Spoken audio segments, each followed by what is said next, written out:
Never run out of battery again with the INIU portable charger, the slimmest 10,000 milliamp hour power bank that keeps your devices charged on the go. Stay powered up wherever you go. Click the link in the video description to shop now on Amazon. England's most beautiful village could ban coaches because there are too many tourists. Coaches could soon be banned from a pretty village in the Cotswolds after fed-up locals complained that over-tourism is causing chaos. Byberry was once described by 19th-century wallpaper and textile designer William Morris as the most beautiful village in the country and draws tens of thousands of visitors every year.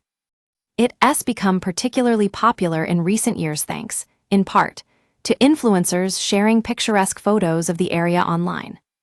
Local residents say the sheer number of people, as well as the coaches and cars most of them arrive in, is causing chaos.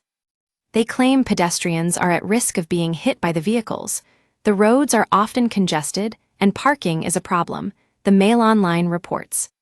The villagers formed a working group that included councillors and police to tackle the issues, and Gloucestershire County Council have now come up with a two-stage plan.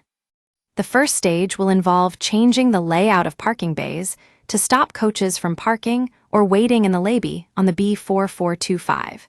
Next to the Swan Bridge in the center of the village. As part of the second stage, the council will look at the possibility of introducing further restrictions on coach access to the village center. This would be dependent on the outcome of a legal consultation process that will start early summer. The working group hope that coaches will be prevented from stopping and parking in Byberry completely.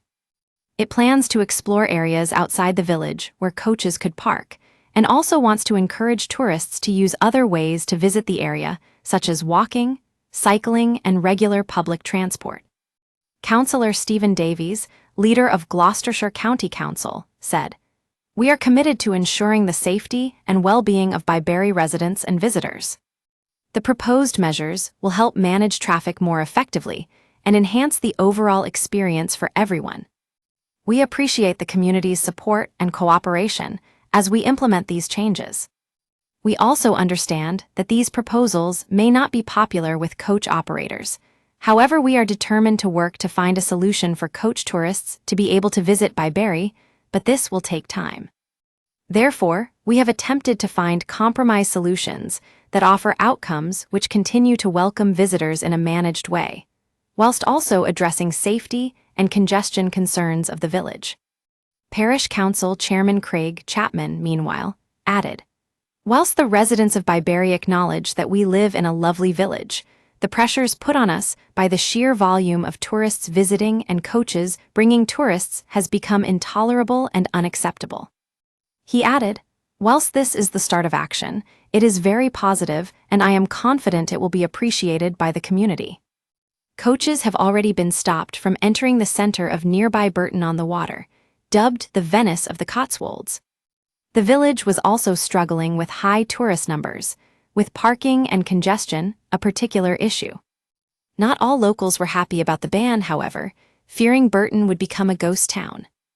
Last year, parish and district councillor John Waring told the Mail Online Burton was buckling under the weight of the rising number of tourists. He said, "People can spend an hour in their car, driving around. Some of the difficult behavior that follows is because they get frustrated. One of my neighbors asked this person not to park on his property and got threatened with violence. He said he knew where they lived if they did anything to his car and threatened to throw a brick through their window." Other residents complained of people breaking the 20 mph speed limit and homes becoming too expensive to buy and rent due to an increasing number of outsiders buying property for holiday lets.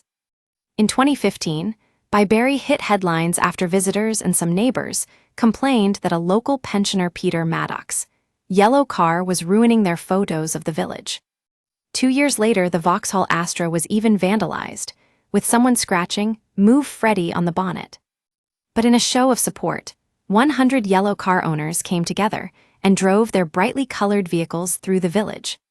The parade happened in the same week. Vauxhall said it would name their yellow color after the pensioner. Get in touch with our news team by emailing us at webnews@metro.co.uk. For more stories like this, check our news page. Era. More, Map reveals details of new £400 million Centre Parks, set to open in UK. Era. More, the 5 best lesser-known Spain destinations that tourists hardly ever visit. Era. More, plot twist for Sticky Vicky's future, as daughter makes shock return to Benidorm. Stay on top of the headlines with daily email updates. This site is protected by Ray CAPTCHA, and the Google privacy policy and terms of service apply. Your information will be used in line with our privacy policy.